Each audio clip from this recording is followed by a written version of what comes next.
अस्सलाम स्टूडेंट्स। आज हम ऑर्डर पेयर के बारे में डिस्कस करने जा रहे हैं कि ऑर्डर पेयर्स क्या होते हैं और कार्टेशियन प्रोडक्ट्स क्या होते हैं। ठीक है जी, हम आज के टॉपिक में ऑर्डर पेयर को ज़्यादा फोकस करेंगे। ठीक है जी। तो यहाँ पर देखिए, कार्टेशियन प्रोडक्ट जो है वो नेम दिया गया था आफ्टर फ्रेंच मैथमेटिशियन जिसका नाम था रेने डिस्कार्टेस, तो इसीलिए इसको कार्टेशियन यानी कार्टेशियन प्रोडक्ट कहा। ठीक है जी। हु डिड्यूस एनालिटिकल ज्योमेट्री, क्योंकि इन्होंने एनालिटिकल ज्योमेट्री इंट्रोड्यूस किया। अब एनालिटिकल ज्योमेट्री के अंदर हम ऑर्डर पेयर को यूज करते हैं ताकि किसी पॉइंट की या प्लेन में लोकेशन मालूम की जा सके। फॉर एग्जांपल, अभी हमारे पास एक्स वाई प्लेन होता है, आपको मालूम है। एक्स एक्सिस होता है, वाई एक्सिस होता है, इस पे हम नंबर्स डालते हैं भाई 1 2 3। ठीक है जी। अब यहाँ पर ऐसे ही वाई एक्सिस पे हम नंबरिंग कर लेते हैं 1 2 3। अगर फॉर एग्जांपल कोई कोई चीज़ है जो यहाँ पर है, तो हम उसकी जो है ना एक्स एक्सिस वाई के हिसाब से लोकेशन ट्रैक करते हैं कि भाई इस तरीके से जाते हैं तो ये आता है 3 पे, इस तरीके से ये जाते हैं तो ये भी 3 पे आता है। तो हमें पता चलता है कि एक्स की वैल्यू भी 3 है और वाई की वैल्यू भी 3 है। हम बता सकते हैं कि इस पॉइंट की पोजीशन एक्स और वाई की जगह 3 3 है। ठीक है जी। तो ये जो एक है दो नंबर्स, इसको कह देते हैं ऑर्डर पेयर। पहला जो होता है वो आपका एक्स एक्सिस पे होता है और दूसरा वाई एक्सिस पे होता है। ठीक है जी। ठीक है जी। तो इस तरीके से हम ए कॉमा बी, यानी कि ये फर्स्ट नंबर है, वो दूसरा बी नंबर के, A come first and B को सेकंड कहते हैं। Order pair of A and B. ठीक है जी। A pair of numbers in which order is maintain is called a order pair for any two numbers. ठीक है जी। अब जो फर्स्ट कंपोनेंट है या एलिमेंट है, और ऐसे ही ए फर्स्ट कंपोनेंट है, बी आपका सेकंड है कंपोनेंट है। ए को आप एक्स एक्सिस की वैल्यू कह सकते हैं और बी को आप वाई एक्सिस की वैल्यू कह सकते हैं।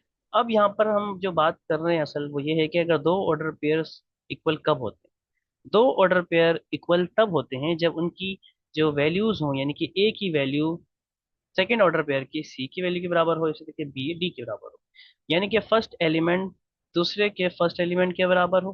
ठीक है जी।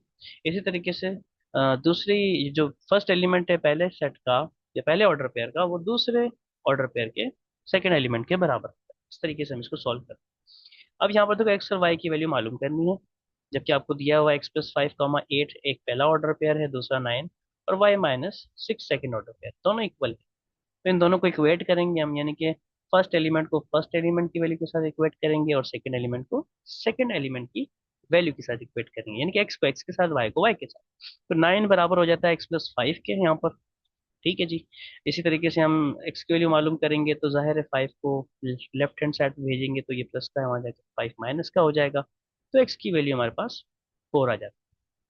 इसी तरीके से हम जो है वाई की तरफ जाएंगे, y-6 बराबर 8 के हो जाएगा यहाँ पर। ठीक है जी। तो ऐसे ही y इज इक्वल टू -6, वहाँ +6 हो जाएगा तो y की वैल्यू 14 आ जाएगी। तो इस तरीके से हमारे पास x और y की वैल्यूज निकल आती है। ठीक है जी।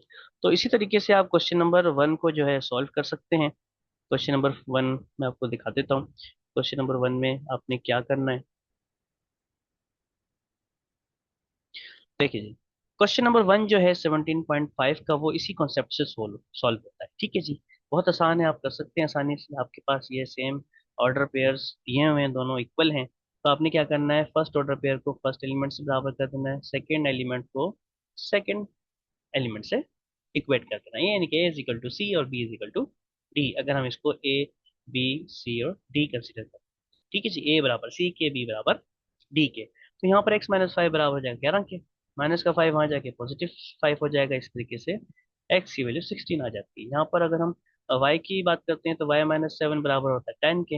यहाँ y की वैल्यू चाहिए तो ये उस तरफ जाके पॉजिटिव हो जाएगा 7। तो इस तरीके से y की वैल्यू 17 आ जाएगी। सेकेंड पार्ट में भी ऐसे ही करना है आपने। यहाँ पर आपके पास दो दो एलिमेंट्स दिए हुए हैं, दो दो टर्म्स दिए हुए हैं। तो यहाँ पर आप देखो ए इज इक्वल टू सी करना है तो 5x+8 बराबर हो जाएगा 3x+10 के। ऐसे ही 5y-4 बराबर हो जाएगा 2y+2 के। तो अगर हम लेफ्ट हैंड साइड को करते हैं तो 5x+8, एक्स वालों को एक तरफ कर देंगे, नंबर्स को एक तरफ कर देंगे, यानी कि 5x के साथ ये यहाँ पर 3x आ जाएगा, माइनस हो जाएगा। ऐसे ही 8 वहां पर जाके 10 के साथ माइनस, तो यहाँ बचता है 2, यहाँ भी बचता है 2x। यहाँ 2 मल्टीप्लाई हो रहा है x के साथ तो वहां जाकर डिवाइड में आ जाएगा। इस तरीके से आपकी x की वैल्यू 1 आ जाएगी। अगर हम राइट हैंड साइड पे जाते हैं तो 5y-4 is equal to 2y+2 होता है। अब y की एलिमेंट्स को यहाँ लेकर आएंगे और नंबर्स को वहाँ ले जाएंगे, तो y यहाँ पर आकर माइनस होता है, 3y बचेगा। ऐसे ही 4 वहाँ माइनस का था, यहाँ प्लस का हो गया तो 6 हो जाएगा। इसी तरीके से 3 यहाँ मल्टीप्लाई हो रहा है, वहां जाकर डिवाइड हो जाएगा 6 से। तो इस तरीके से 3 का टेबल 2 टाइम्स लगता है 6 को, तो वाई की वैल्यू 2 आ जाती है। ठीक है जी, तो इस तरीके से आप एक्स की वैल्यू और वाई की वैल्यू मालूम कर सकते हैं। थर्ड पार्ट को अगर देखें तो उसमें भी यही काम है, लेकिन इसमें थोड़ी सी हमारे पास साइमल्टेनियस इक्वेशंस आ जाती हैं लीनियर, यानी कि दोनों में एक्स और वाई के वेरिएबल्स मौजूद हैं। आप इसको जब इक्वेट करते हैं इसके साथ और इसको इक्वेट करते हैं तो आपके पास दो इक्वेशंस बन जाती है। ठीक है जी, तो आप इसको जो है दो इक्वेशंस बना लें। अब इक्वेशन 1 और इक्वेशन 2 में से कोई भी एक इक्वेशन आप लें, उसमें से किसी एक वेरिएबल की वैल्यू निकालें, यानी कि फॉर एग्जांपल ये आपने लिया, तो 2x is equal to 3 + 3y हो गया। अब यहाँ x की वैल्यू अगर निकालनी है तो 2 वहाँ जाके डिवाइड हो जाता है। तो ये x की वैल्यू जो आपने निकाली है 3 + 3y फर्स्ट इक्वेशन में से, अब इसको आप पुट करें सेकंड इक्वेशन में, जहाँ x की वैल्यू होगी वहां आप पुट कर देंगे 3 + 3y/2 को। ठीक है जी, अब आप इसको सिंप्लीफाई करेंगे। सिंप्लीफिकेशन इसकी बहुत आसान है। 5 3 = 15 हो जाएगा, ऐसे ही 5 3 = 15y हो जाएगा, अपॉन में 2 रहेगा, ये प्लस वाई रहेगा।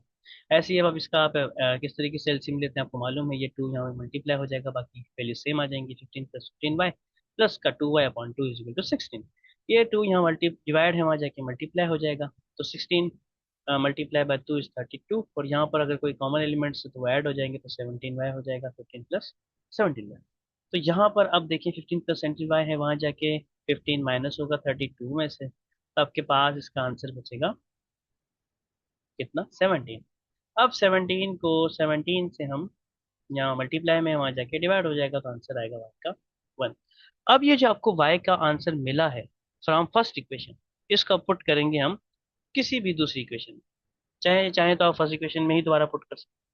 ठीक है जी, किसी भी एक इक्वेशन में y की वैल्यू पुट करें, आपको x की वैल्यू मिल जाएगी। तो यहाँ पर हमने इक्वेशन नंबर 1 में पुट कर दिया, तो x + 3 + 3y। ठीक है जी, यहाँ पर 2x = 3 + 3y है, y की वैल्यू 1 रख दी, 3 + 3 6 हो गया, 2 वहाँ डिवाइड होगा 6 से, तो कितना 3 टाइम्स हो जाएगा। तो इस तरीके से आपके पास x का आंसर 3 आ गया और y का 1 आ गया था।